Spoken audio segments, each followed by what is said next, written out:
In almost 30 years of coaching and consulting with top management teams, I've seen the same problem over and over again in companies around the world. It goes something like this.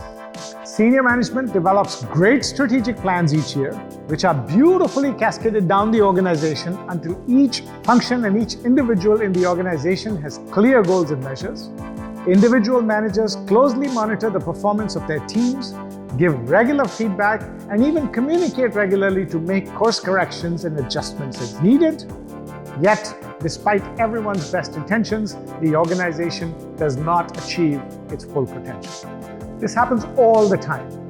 And when things begin to go wrong, it can develop quickly into a conflict because individuals and departments all feel they have done their part. So where is the problem?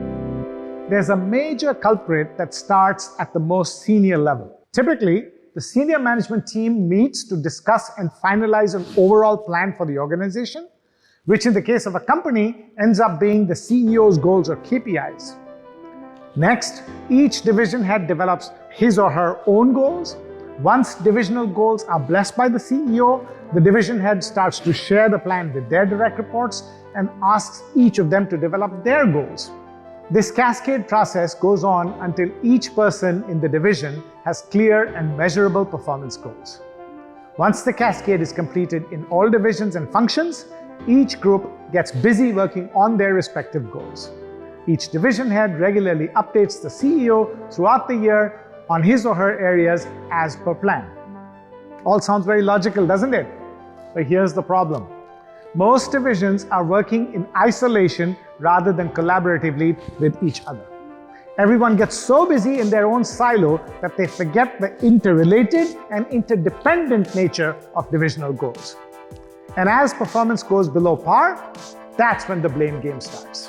What the senior management is missing is a concept called goal mirroring.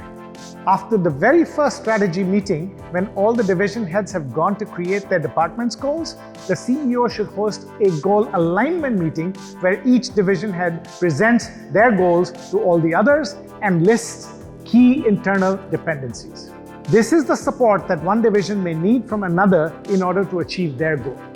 So, if Division A needs critical support from Division B to achieve a key goal, the head of Division B must include a mirror goal in their goals to do what is necessary to support Division A.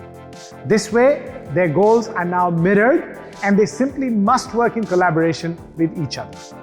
Just like every division's individual goals, what gets measured gets done. Here's an example. In a financial services company, the Chief Technology Officer's key goal for a particular year was to migrate all customers to a paperless online system.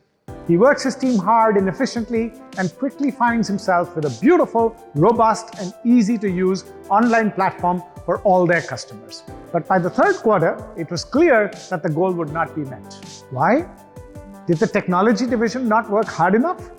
No. What the CTO failed to do was ask who else the success of this goal depended on internally. No matter how good it is, a platform merely existing does not mean it will be readily adopted. What incentives do customers have to change their behavior? And who in the company had the power to convince them to do so? Had he asked himself that question, it would be clear that unless the heads of the customer management channels work closely with the technology division to sell clients the idea of the fancy new online process, the goal would be impossible to achieve. I'm sure the channel heads themselves have plenty of their own clear and measurable goals to work on. But the success of the company as a whole, and therefore their own success, is directly dependent on the success of the technology division, and the point of goal mirroring in alignment meetings is to make it abundantly clear that this is the case and encourage interdepartmental collaboration as much as possible when necessary. As a leader, make it very clear that performance will be evaluated based not only on everyone's own goals, but also the goals of those dependent on them.